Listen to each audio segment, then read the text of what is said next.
রাত বাজে 3:40 আর আমি এখন ঘুম থেকে উঠে বসছি ভয়েস ওভার দিতে। বিষয় যেটা হয়েছে, ওদিন আমি ভিডিওটা এডিট করছিলাম কিন্তু ভয়েস ওভার দিতেও ভুলে গেছিলাম। সো এখন ঘুম থেকে উঠে ভিডিওটা আমার চোখে পড়লো, মনে হলো যে আচ্ছা ভয়েস ওভারটা দিয়ে ফেলি। যাই হোক, আমি আজকে বানাচ্ছি বারবিকিউ চিকেন। এটা বানানোর জন্য আমি নিয়েছি চিকেনের 2টা লেগ পিস। এরপর এটাকে সুন্দরভাবে কেটে নিয়েছি যেন মশলাটা এটার মধ্যে প্রপার ওয়েতে যেতে পারে। তারপর আমি এটার মধ্যে দিয়ে দিয়েছি একটু লবণ আর লেবুর রস। সুন্দরভাবে মিক্সড করার পরে এখন আমি বারবিকিউর মশলাটা রেডি করব। মশলাটা রেডি করার জন্য আমি নিয়েছি আদা রসুন পেস্ট, হলুদের গুঁড়া, জিরার গুঁড়া, মরিচের গুঁড়া, ধনিয়ার গুঁড়া এবং টক দই, সেই সাথে সয়া সস, বারবিকিউ সস। এখন আমি সমস্ত মশলাগুলোকে একসাথে খুব সুন্দরভাবে মিক্সড করে নিব। তারপরে এই মশলাটা দিয়ে দিব চিকেনের উপরে। পুরো চিকেনটাকে আমি সুন্দরভাবে মেখে নিব। তারপরে আমি এটাকে রেস্টে রেখে দিয়েছিলাম 2 ঘন্টার জন্য। আপনাদের হাতে যদি সময় থাকে আপনারা আরও বেশি সময় রাখতে পারেন, কারণ চিকেনটা যত বেশি সময় ম্যারিনেট করবেন মশলাটা তত সুন্দরভাবে মিক্সড হবে। বারবিকিউ মশলাটাকে অ্যাড করার পরে আমি দিয়ে দিয়েছিলাম একটুখানি রসুন কুচি আর কাঁচামরিচ কুচি। এটা একেবারে অপশনাল, আপনি চাইলে দিতে পারেন, না চাইলে স্কিপও করতে পারেন।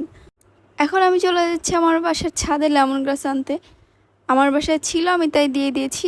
আপনাদের বাসায় যদি না থাকে আপনারা এটাকেও স্কিপ করতে পারেন, এটা ম্যান্ডেটরি না।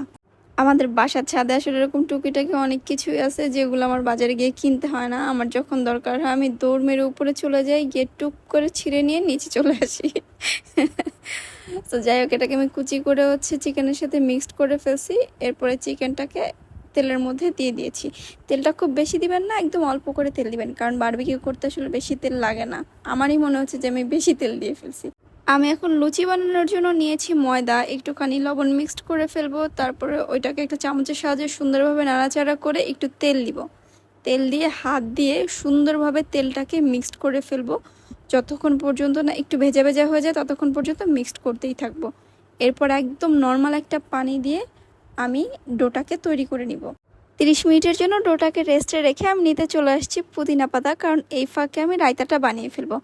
রায়তা বানানোর জন্য আমি নিয়েছি ধনিয়া পাতা, শসা কুচি এবং একটা কাঁচামরিচ। আমি সবগুলোকে একসাথে শিলপাটা বেটে নিয়েছি, আপনারা যারা ব্লেন্ড করতে পারেন কোনো সমস্যা নেই। এরপর নিয়েছি আমি বিট লবণ, একটুখানি টক দই, সুন্দরভাবে মিক্সড করে নিব।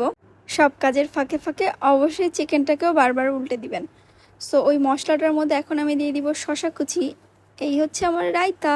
আমি অলরেডি লুচি বানানোর প্রসেসিংও শুরু করে দিয়েছি, যেহেতু আমার আলাদা কোনো ক্যামেরাম্যান নেই, নিজে নিজে ভিডিও করি, সো অনেক কিছু ক্যাপচার করতে পারি না। সো এটা হচ্ছে আমার ফাইনাল রায়তা, আর এই হচ্ছে আমার বারবিকিউ চিকেন আর লুচি। সবাই ভালো থাকবেন।